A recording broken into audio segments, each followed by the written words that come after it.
So who's going to win the Tour in 2024? That's a good question. I'd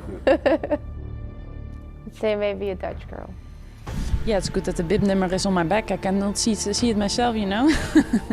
No, it's of course I feel a bit pressure from the outside. Everybody think I can do it again. Like I have the feeling people think it's easy, but it's for sure not so easy. C'est juste incroyable, il y a beaucoup de monde. On savait qu'en partant des Pays-Bas, on allait chercher la ferveur du public. Tout le monde est là pour encourager les championnes et surtout les championnes néerlandaises, elles sont nombreuses. All my family is here, my friends, so yeah, I'm definitely excited to start. Really nice that we can start in the beautiful Netherlands. Je suis certaine que la foule va être incroyable et ça c'est super le fun pour commencer le tour. C'est l'événement de l'année que j'attends le plus avec les JO aussi qui sont passés. My sister was already like, oh, it's gonna be such a big party. I was like, yeah, nice for you. I think it will be really nice. I think there will be a lot of people watching and also nice to have a lot of friends and family. There's a lot of pressure on our shoulders, but I think we're all really excited and quite confident that we can pull off something nice. What does it change for you that Elisa Longo Borghini sadly is not there? She's always a big part of the team.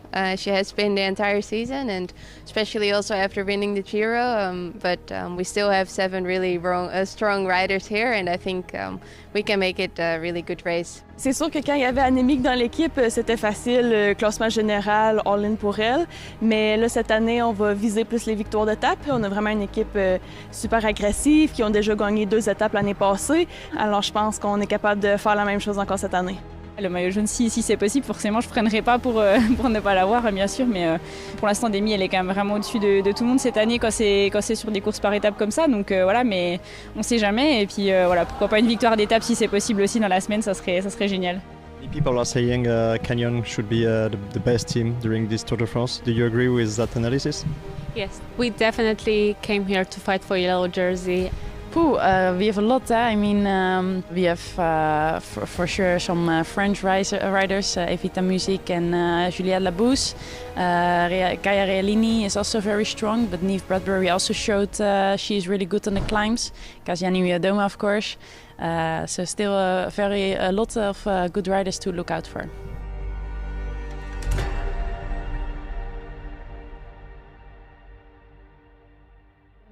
123 km avec comme difficulté majeure la chaleur. La côte du Mas Delta Tunnel offrira 2 points au classement de la montagne.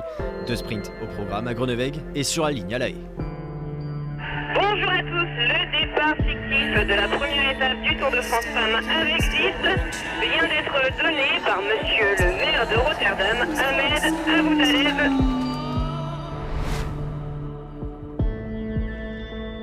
Il y a une première chute ici, rétrécissement dans le défilé, visiblement rien de grave.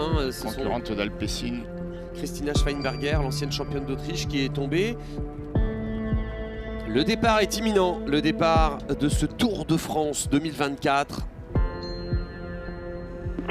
départ réel de la première étape du Tour de France Femmes avec 10 donné. Midi 50, Marion Rousse peut abaisser le drapeau. Cette fois, c'est officiel, le Tour de France est lancé. Le peloton se tient tranquille pendant plusieurs kilomètres. Il en faut quasiment 50 pour assister à la première véritable échappée, celle de Cristina Tonetti. Et une nouvelle attaque en tête du peloton, encore une fois à mettre sur le compte de l'équipe Labora Cuccia. L'Italienne prend quasiment 1 minute d'avance au peloton qui ne lui court pas après, d'autant que quelques chutes émaillent son parcours, notamment celles qui touchent des têtes d'affiche. Il y a une chute, Laurent. Ah oui, il y a une chute. Oui. Sur ce pont-là, on voit le peloton qui est coupé en 2. Grace Brown, championne olympique du chrono, Lizzie Deignan, championne du monde en 2015 ou encore Gaia Realini, 7ème du dernier Giro. Les 2 Lidl Trek, obligés de changer de vélo, perdent le plus de temps et doivent faire l'effort pour reboucher la minute concédée. Le tout en cédant peut-être un peu trop de leur voiture. Et retour derrière la voiture pour Gaia Realini. Est-ce que c'est autorisé ça? Non, c'est pas autorisé. Non. Pas comme ça, il n'y a pas de fil de voiture, c'est pas autorisé. Au bout d'une douzaine de kilomètres, c'est chose faite. Petite frayeur de courte durée pour la Britannique et l'Italienne. Devant, Tonetti pousse jusqu'au point de la montagne. Elle empoche les 2 unités du Mas Delta Tunnel. Allez, c'est bien parce que ce maillot-là, elle va le garder au moins jusqu'à mercredi. Ouais, jusqu'à l'étape de Liège. En tout cas, Cristina Tonetti, première porteuse du maillot à pois Objectif atteint, Tonetti peut alors se relever et laisser revenir le peloton. La suite est une véritable procession jusqu'au sprint intermédiaire. Aucune concurrente ne souhaite tenter une sortie annoncée comme vaine. C'est donc groupé que le peloton arrive à Groenewegen pour le sprint intermédiaire. C'est parti, en tout cas ça roule fort avec Levisma Lizebike. Ça veut dire que c'est Marianne Vos qui lance le sprint. Marianne Vos qui va avec oui, le maillot vert, ça peut être un objectif pour elle. Marianne Vos qui va remporter ce sprint intermédiaire devant la championne d'Australie. Pas de souci pour Marianne Vos, mais des points peu significatifs en l'absence de ses principales adversaires qui préfèrent attendre les derniers hectomètres pour s'expliquer. Et comment leur donner tort? Le final tout plat empêche toute velléité de fugue. Si quelques coureuses connaissent une fin de parcours un peu plus chaotique, à l'image de Kristen Faulkner, la championne olympique, lâchée durant quelques kilomètres, ou Elisa Balsamo, victime d'un ennui mécanique, le sprint massif est inévitable à La Haye. Vainqueur de 3 des 4 sprints massifs du Tour de France Femmes, Lorena Wiebes est l'ultra favorite pour la victoire. It makes it a bit more special to be also favored in a big race like this, but it's always a dream to wear the yellow jersey, and especially in the Netherlands. Poker face of Anna van der Breggen, who's giving nothing away. Oh, alors qu'il y a une chute, il y a une chute. Allez, les Human Power Elf avec Audrey Cordorago qui emmène pour sa coéquipière et sprinteuse Daria Piccoli, qui on voit Tosalo sur la gauche de la route. Charlotte Cole bien amenée aussi. Allez, les sprinteuses et les SD Works qui sont en train d'accélérer. C'est le money time de cette première étape du Tour de France Femmes.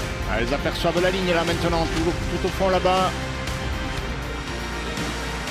Et à Tosalo qui est en train d'emmener, mais c'est loin, c'est très très loin pour la jeune finlandaise. Et on voit très bien les DSM qui sont en train d'emmener, mais pour l'instant... Avec un saut de chaîne ici pour... Ah mais c'est Lorena Wiebes qui a un problème. Lorena Wiebes qui a un problème avec un saut de chaîne, elle ne pourra pas participer au sprint. Et Charlotte Cole est partie. Charlotte Cole qui a pris les devants, la néerlandaise qui va peut-être aller s'imposer. Oui, la victoire de Charlotte Cole, la première de sa carrière sur le Tour de France.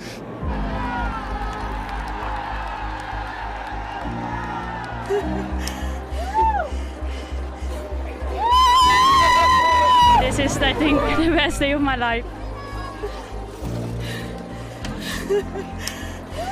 It's unbelievable, like it's a dream coming true, and it was not an easy season, but yeah, this is where it was all about, and I wanted to thank my trainer who always keep believing in me, and all my people around me, close around me. This is yeah, unbelievable.